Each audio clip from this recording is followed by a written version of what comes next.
New ইয়র্কের ব্রঙ্কসে প্রবাসী বাঙালিদের উপস্থিতি এখন চোখে পড়ার মতো। রাস্তাঘাটে বাঙালিদের পদচারণা এবং বাজারগুলোতে সাজানো রঙিন সবজি ও ফল সব মিলিয়ে যেন জীবন্ত বাংলার ছোঁয়া। Bangla Bazar, food market, Dhaka super market, Al Aqsa super market ও বাংলা টাউন সুপার মার্কেটের মতো দোকানগুলোতে বাংলাদেশের বিভিন্ন অঞ্চলের তাজা শাকসবজি, ফলমূল, মশলাপাতি, মাছ, মাংস এবং দুগ্ধজাতীয় পণ্য পাওয়া যায়। এসব বাজার শুধু কেনাকাটার কেন্দ্র নয়, প্রবাসী বাংলাদেশিদের জন্য সাংস্কৃতিক মিলনের স্থান হিসেবেও পরিচিত। ঐতিহ্যবাহী খলিল বিরিয়ানির সুবাস মিলে এই অঞ্চলে। এছাড়া পার্কচেস্টার ফার্মেসি এবং গোল্ডেন প্যালেসের মতো প্রতিষ্ঠানগুলো আছে এই স্থানে।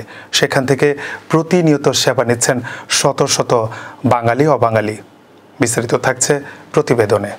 নিউ ইয়র্কের ব্রঙ্কসে প্রবাসী বাঙালিদের উপস্থিতি এখন চোখে পড়ার মতো। রাস্তাঘাটে বাঙালিদের পদচারণা এবং বাজারগুলোতে সাজানো রঙিন সবজি ও ফল সব মিলিয়ে যেন জীবন্ত বাংলার ছোঁয়া।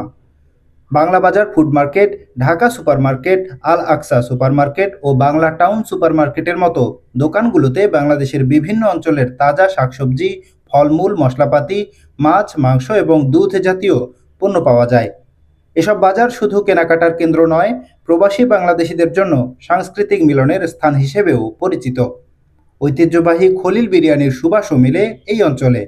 এছাড়া পার্কচেস্টার ফার্মেসি এবং গোল্ডেন প্যালেসের মতো প্রতিষ্ঠানগুলো আছে এই স্থানে, যেখান থেকে প্রতিনিয়ত সেবা নিচ্ছেন শত শত বাঙালি অবাঙালি। ব্যবসায়ীরা বলেন, বাংলাদেশি পণ্যের চাহিদা বৃদ্ধির সঙ্গে সঙ্গে আমাদের বাজারেও বৈচিত্র্য এবং সরবরাহ উল্লেখযোগ্যভাবে বেড়েছে। এখানকার প্রবাসীরা শুধুমাত্র কেনাকাটার জন্যই আসছেন না, তারা দেশের স্বাদ ও সংস্কৃতির সাথে সংযুক্ত থাকতে চাচ্ছেন। আমাদের দোকানগুলোতে পাওয়া তাজা শাকসবজি, ফলমূল, মশলাপাতি এবং অন্যান্য খাদ্য সামগ্রী তাদের প্রবাস জীবনে ঘরের অভিজ্ঞতা মনে করিয়ে দিচ্ছে। এই চাহিদা ব্যবসায়ীদের জন্য নতুন সুযোগ সৃষ্টি করেছে এবং স্থানীয় অর্থনীতিতেও ইতিবাচক প্রভাব ফেলছে। ফলে আমরা আরও তাজা পণ্য সরবরাহ করতে পারি এবং আমাদের গ্রাহকরা দেশের স্বাদ বজায় রাখতে সক্ষম হচ্ছেন। প্রবাসী বাঙালিরা বলেন, ব্রঙ্কসের এই বাজারগুলো আমাদের জন্য শুধু কেনাকাটার স্থান নয়, বরং দেশের সাথে সংযোগের এক গুরুত্বপূর্ণ মাধ্যম।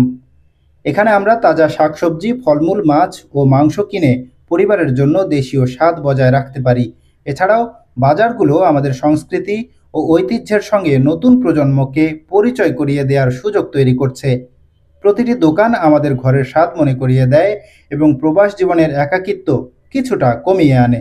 1970 ও 80-এর দশকে বাংলাদেশের স্বাধীনতার পর প্রথম বাঙালি শ্রমিক ও শিক্ষার্থীরা ব্রঙ্কসে আসে।